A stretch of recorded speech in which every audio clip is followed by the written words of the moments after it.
indebted, really. Now, Gordon, with Federated Farmers saying that the ETS is going to add so much more cost to farming, isn't that negativity, if you like, balancing out the positiveness of Fonterra in talking about payouts potentially of over $8? I guess it does. And, if you're buying a farm, I suppose you're going to look at, well, if you've got any sense, you're going to look at all the aspects of it.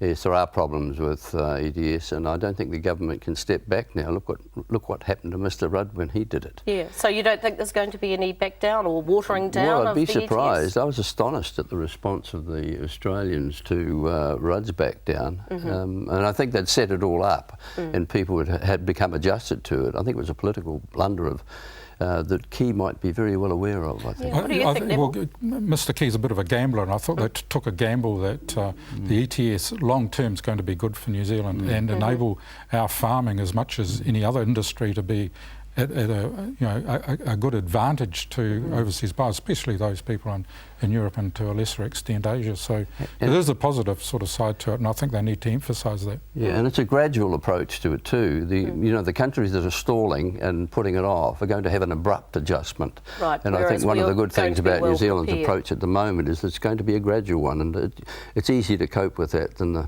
politically as well with the abrupt one. Yeah, well, the government will just have to cope with the continued wrath of Federated Farmers, won't they?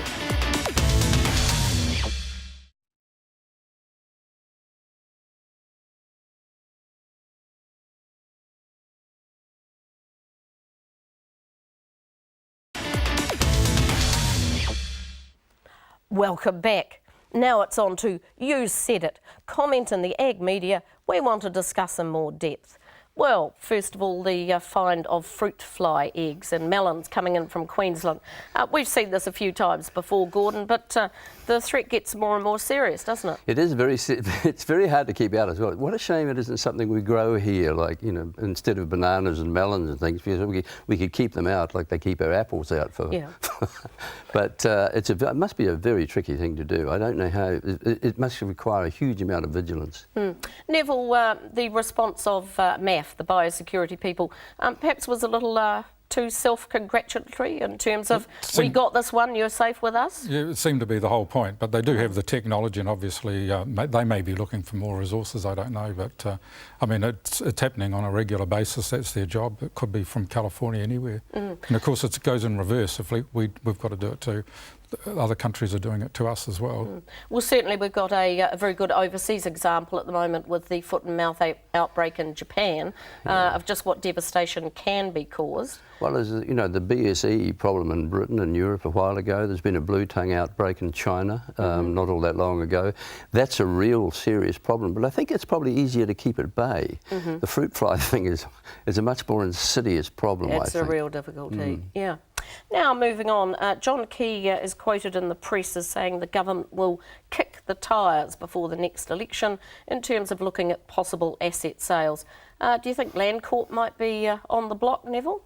Well, there's been talk about it before, and obviously it's got a lot of properties which we discussed earlier. It could well be more of a trader in properties. It could take in new land, break them in, and then sell them off. There shouldn't be any objection to Landcorp selling its farms, which it's already done in some cases, but actually dismantling Landcorp or selling it off privately, I don't think that time is ready for that particular one. You think other assets will be further up the queue? I think the problem with Landcorp is if they were, if it was sold off, they'd sell off all the best parts, and they'd be left with the kind of rubbish or the difficult country, and that's not a good idea. I think they should keep doing what they're doing. I think they're doing it very well. Now there's talk of the Westland District Council not happy at all about the use of 1080 in controlling possums. The West Coast just happens to be one of the areas in the country where they've got one of the worst bovine TB problems. This is a huge problem, isn't it? You've got this constant problem with scientists who you have to believe know what they're talking about. I mean, I can't see there's any axe to grind for them. They're not making any money out of it. And then you've got the popular conception or misconception, perhaps, that it's doing more damage than they say. So who do you believe, and how do you cope with it? Sometimes these popular movements get a momentum that's far beyond the value of what they're saying. So I don't know what the answer is, whether you believe the scientists or whether you believe the population. What do you do? Oh, well, I certainly would rate the scientists above the action groups on the West Coast, of course, got quite a strong core of these people. Yes. And I think that's part of the nature of the region, that these sort of anti-development groups do tend to concentrate in areas where there isn't any development. Or on the other hand, you see, you have the situation in New Plymouth where scientists backed the dioxin production That's up there for a long time, and in the end, I think they were probably wrong. But in that case, they were commercially employed, whereas I don't think the 1080, the Department of Conservation, I should imagine, is pretty objective about it. But it's a really difficult call for district councillors who presumably are looking at the scientific evidence, listening to their constituents, and have still got to make the decision on how to vote. And counting the votes, yes. Yes, indeed. All right, well, moving on. Gold kiwi fruit growers are on a high, with their returns up 36% on what they got last year.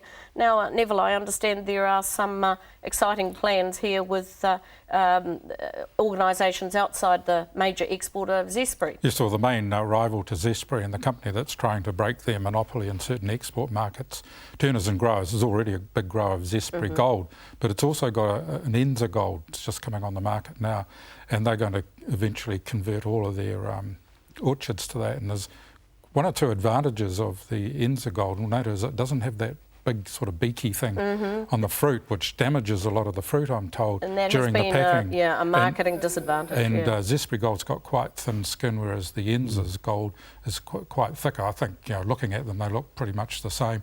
People may detect a bit of a taste, but the point about Turners and Growers and Enza is that they're going to be ramping up production of these new varieties over the next couple of years. So something's got to give. It's very hard to believe that anyone would buy the traditional kiwi fruit now when the others is available. It it's has so much its tastier, so much easier. stalwart supporters still. But Gordon, do you really think the world is ready for all these different types of kiwi fruit? Green, gold, red being I don't know about? for sure, but I believe that the new gold don't travel as well as the old kiwi. The one thing about the old kiwi, the traditional kiwi fruit, it was a pretty rugged. That's right, they were rock hard. You could put them anywhere and you could take them off the tree early. Whether these, you're quite right about the thin skins, whether they travel as well, I'm not sure, but they're beautiful at home. Well, that's something they'll have to find out, I guess. Now, moving on to venison. Deer Farmers Chairman John Skerr has expressed concern with dairy conversions. There's less of their product available to be selling into carefully built up European markets. This is sort of marketing all the wrong way round, isn't it, Gordon? Well, the carefully built up European markets seem to sort of come and go, don't they? They do. mean, venison's had a pretty checkered career in the last 10 years, so I think it's one of those things where maybe market forces will have the final say. On the other hand, I do worry about conversions into dairy on land which has never been dairying before, which has not been dairying before because it's not suitable, there's not enough water. And so you commit huge areas into dairying and then they start squabbling about the water. That, I think, is going to be a problem in the future, particularly in the South Island. Yeah. What do you think, Neville? I mean, venison has got all those high-end the attributes that we really want to have with New Zealand products going overseas.